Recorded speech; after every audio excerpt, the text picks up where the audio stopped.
Kepala dan Wakil Kepala Otorita IKN mundur 3 bulan sebelum HUT RI yang puncaknya digadang-gadang akan dilakukan di IKN. Lalu muncul pertanyaan, akankah mundurnya dua petinggi IKN ini berpengaruh pada investasi dan pembangunan IKN ke depan? Kita akan membahasnya bersama Ahmad Doli Kurnia, Ketua Komisi 2 DPR Fraksi Golkar, dan Ari Ruhyanto, dosen Departemen Politik dan Pemerintahan Visipol UGM. Selamat malam, Bang Doli, juga Mas Ari. Selamat malam. Assalamualaikum. Selamat malam, Mbak Rizka. Assalamualaikum, Pak Dodi. Waalaikumsalam, Mas Ari juga sudah gabung lewat sambungan telepon ya. Saya ke Bang Doli dulu.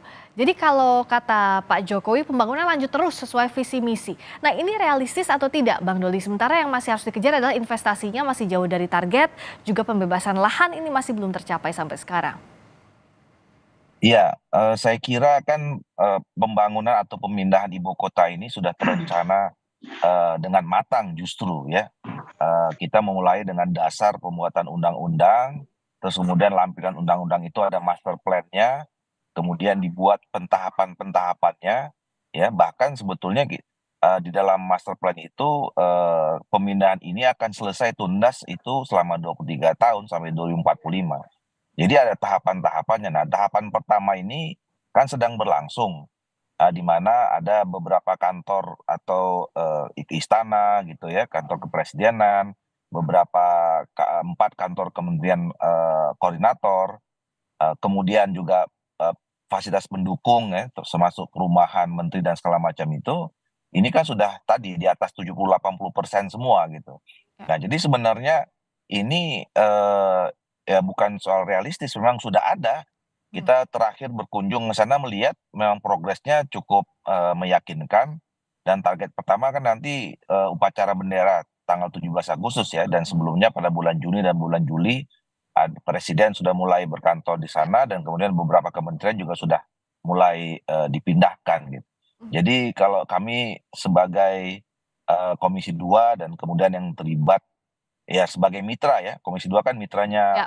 OIKN, dan kemudian juga ikut terlibat dalam pembuatan undang-undang, sejauh ini pencermatan kami berjalan sesuai dengan rencana. Oke, kalau dari Anda, Mas Ari, apa yang jadi catatan? Apa yang Mas Ari lihat dengan mundurnya kepala dan wakil kepala otorita IKN? Apakah ini jadi hambatan karena harusnya awal bulan Juli atau akhir Juni Pak Presiden berkantor di sana. 17 Agustus ada upacara bendera di sana dan juga investor lebih banyak lagi yang masuk. Tapi apakah ini jadi hambatan besarkah, Mas Ari? Ya, maaf suara saya agak menggema ya, Dan. Ya, aman. Saya bisa Aman mendengar. ya. Oke. Ya, saya kira mundurnya Pak Bambang dan Pak Doni ini mengisyaratkan memang ada persoalan. Ada sesuatu lah yang kita perlu juga nanti telisik lebih dalam. Tapi kedua orang itu saya kira adalah ya Pak Bambang punya pengalaman solid, sangat solid di bidangnya. Beliau juga akademisi yang lama berkiprah bahkan di dunia internasional juga ya, di IDB dan macam-macam. Pak Doni juga begitu. Kombinasi antara dua beliau ini ya agak sulit dicari penggantinya. Untuk urusan IKN saya kira dua-duanya ini adalah figur yang paling tepat ya sementara ini. Nah, mundurnya kedua beliau ini, kalau dari sisi tadi lanjut atau apa tadi ya, kepastian kelanjutan saya kira bukan isu ya. Ini sudah undang-undang, sudah kebijakan nasional yang akan dijalankan. Tetapi apa yang sesungguhnya terjadi itu yang harusnya kita elaborasi. Barangkali disitulah isunya. Misalnya soal pertanahan tadi. Kalau investasi saya rasa kok tadi ini bertahap. Tahap pertama sudah 47 T dari 100 ini saya kira perlu waktu. Karena memang targetnya yang sangat ambisius ya. Yang perlu kita cermati lebih detail adalah setelah nanti keluar impres pemindahan, maka otomatis kan penyelenggaraan IKN juga menjadi tanggung jawab OIKN. Ya. Nah, di situ saya lihat justru tantangan utama ya, membuktikan bagaimana OIKN bisa menjadi penyelenggara ya daerah khusus ibu kota Nusantara nantinya. Nah, penyelenggaraan ini kan jadi tantangan, satu catatan dari Mas Ari. Tapi di sisi lain kalau kita lihat siapa yang ditunjuk untuk menggantikan Pak Bambang dan Pak Doni adalah Pak Basuki dan juga Mas Raja Juli. Kalau Bang Doli lihat apakah memang sejauh ini yang masih jadi PR besar adalah pembebasan lahan dan juga soal infrastruktur, progres pembangunan di IKN? Ya, kalau kita melihat ya perkembangan kalau dari perspektif soal pertanahan, saya kira sampai sejauh ini ya untuk kawasan inti pusat pemerintahan itu yang sekitar 50-an hektar, ya saya kira tidak ada masalah ya, karena memang sudah terjadi proses pembangunan.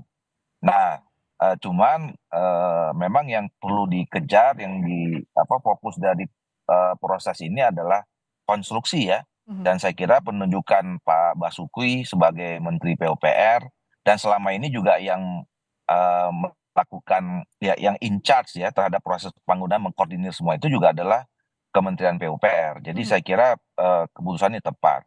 Cuman saya mau membahas begini ya, Ya. betul kita harus cari tahu sebetulnya, apakah ini persoalan personal ya masing-masing itu Ya. atau kemudian persoalan manajemen ya. Nah, setahu saya memang, eee, Pak Doni itu memang sudah melakukan atau mengajukan pengunduran diri sekitar 6, 7 bulan yang lalu Oke. sebagai wakil kepala ya. Ini yang selalu kami cari apakah ini ada miskomunikasi ya, Ya. antar Oke. pimpinan di sana atau ada disharmonisasi gitu. Nah, kemudian menyusul Pak Bambang yang baru beberapa hari ini. Ya. Tetapi yang perlu juga kita ketahui, selama ini ya proses pembangunannya itu menurut saya sangat luar biasa cepat ya. Ya. Sekarang sudah terbentuk yang terlibat di sana tuh mungkin ada sekitar 10 ribuan sekarang. Ya. Jadi, mereka sudah terbangun menjadi satu tim yang solid dan kuat gitu. Oke. Nah, dengan situasi yang seperti itu, siapapun yang kemudian nanti akan masuk menggantikan ya, Mhm. ke dalam ya urusan internal saya kira ini sudah running ya, akan bisa berjalan. Nah, ke depan memang PR-nya kan tadi masih ada, harus cari, investasi yang sekian dan segala macam Yap. gitu. Itu nanti yang kemudian harus dipikirkan, siapa yang akan menjadi kepala dan wakil kepala yang ideal untuk bisa mempercepat ya, semua proses, pembangunan dan pemindahan ibu kota itu. Oke, sebelum saya masuk nanti siapa yang kira-kira bisa menggantikan Pak Bambang dan Pak Doni secara definitif, saya ke Mas Ari dulu. Jadi kalau dari evaluasi jangka pendeknya apa yang harus dilakukan? Karena kan ini target percepatan pembangunannya harus dilakukan sebagai kita katakan kalau ini sesuai dengan target, ini bisa menarik investor juga, selesai permasalahan lahan otomatis juga akan pembangunan berjalan dengan baik. Nah, Mas Ari apa yang harus jadi catatan utama pemerintah dalam percepatan pembangunan IKN? Ya, saya kira kalau targetnya adalah meyakinkan investor gitu-gitu ya, ya pemerintah harus walk the talk gitu ya, harus konsekuen dengan apa yang sudah disampaikan. Artinya target-target tanggal-tanggal tadi misalnya itu juga pertama harus dilakukan dari sisi apa namanya seremonial gitu ya. Ya. Tapi yang dari sisi yang lebih substantif saya kira tadi ini bukan sekedar membangun infrastruktur meskipun itu jelas itu bukan persoalan yang sederhana, Ya. tapi ini adalah penyelenggaraan pemerintahan daerah khusus di ibu kota ya, yang existing warganya sekarang sudah ada seratusan ribu lebih juga. Yang ini kan harus di apa namanya dikelola juga ya, harus di pelayanan publiknya harus jelas, bahkan ekspektasinya akan jelas lebih tinggi daripada daerah yang lain Betul. namanya ibu kota dan seterusnya. Sehingga pemerintah harus mampu menunjukkan ya selain keseriusan juga ya kapabilitas dalam mengelola wilayah ibu kota baru ini nantinya. Ya, Saya kira, Jadi pengelolaan penyelenggaraan OIKN ini nanti harus betul-betul dipastikan berjalan dengan baik. Nah, soal kecakapan ini siapa nanti yang akan menggantikan Pak Bambang maupun Pak Doni, Bang Doli, koreksi saya kalau salah, di undang-undang ini kan belum mengatur soal mundurnya atau pergantian kepala dan wakil kepala OIKN ya. Nah, ini sebenarnya mekanismenya seperti apa untuk mengganti nanti posisi definitif dari pimpinan IKN ini? Ya memang, secara teknis tidak diatur, tapi memang ada pasal-pasal yang mengatur bahwa kepala otorita itu, untuk yang pertama kali itu diberi kewenangan penuh oleh presiden ya, Oke. dan kemudian nanti, pada periode berikutnya baru diproses melibatkan DPR. Jadi mengusulkan 3 nama gitu ya, seperti proses fit and proper test, memilih kepemimpinan badan, yang lain gitu. Nah, jadi, untuk sampai tahap pertama ini, itu memang diserahkan kepada presiden, Oke. sampai memang, betul-betul, settle, mungkin kalaupun melibatkan DPR, nanti di periode yang baru ya, gitu. Ya. Nah, jadi sebetulnya Oke. agak relatif lebih mudah, karena, tahap-tahap pertama ini kan, membutuhkan proses yang cepat Cepat ya, ya. cepat dan tepat gitu, untuk memilih, jadi akan lebih mudah kalau memang itu ditunjuk oleh presiden. Oke. Nah, kalau sekarang kan Pak Bas sama, Mas Raja Juli juga punya tugas lainnya, setingkat menteri, wakil menteri. Siapa yang menurut Anda bagaimana untuk penunjukan pimpinan baru ini bisa berjalan dengan baik dan tepat orangnya dan bisa melaksanakan target dengan baik? Ya, saya kira kan penunjukan, PLT ke kepala dan wakil kepala ini kan sementara saja ya, sambil menunggu proses mencari orang yang tepat Mhm. gitu. Dan saya kira untuk, dalam proses transisi ini, untuk memilih yang definitif nanti kepala dan wakil Wakil. kepala, saya menilai tepat, eee eee, ditunjuknya PLT Pak Bas dan kemudian ini artinya keterlibatan PUPR dan, ATR BPN ya. Ya. Nah, jadi memang kan konsentrasi pertama tahap apa, yang di awal-awal ini kan, kita menunggu, proses simbolisasi pelaksanaan upacara bendera tanggal 17 Agustus. Ya. Kemudian proses kerja pemerintahan di awal Juni, di awal bulan atau bulan Juni atau bulan Juli. Oke. Jadi memang fokusnya memang lebih ke konstruksi ya, Ya. bangunan harus lebih selesai sampai tanggal, atau bulan Juni, Juli atau 17 Agustus gitu. Mas Ari, apa juga yang jadi catatan untuk manajerial, IKN ini agar pembangunannya tepat waktu, agar secara penyelenggaraan juga berjalan dengan baik? Karena ini kan, proyek yang ditunggu, investor akan masuk kalau ada trust, ada kepercayaan dari progres pembangunan seperti yang tadi kita bilang, bahwa penyelenggaraan ke depan ini jadi salah satu batu loncatan untuk melihat sukses atau tidaknya IKN, Mas Ari. Ya, saya setuju dengan Pak Duli tadi, jelas ini kan sementara ya, dan Ya.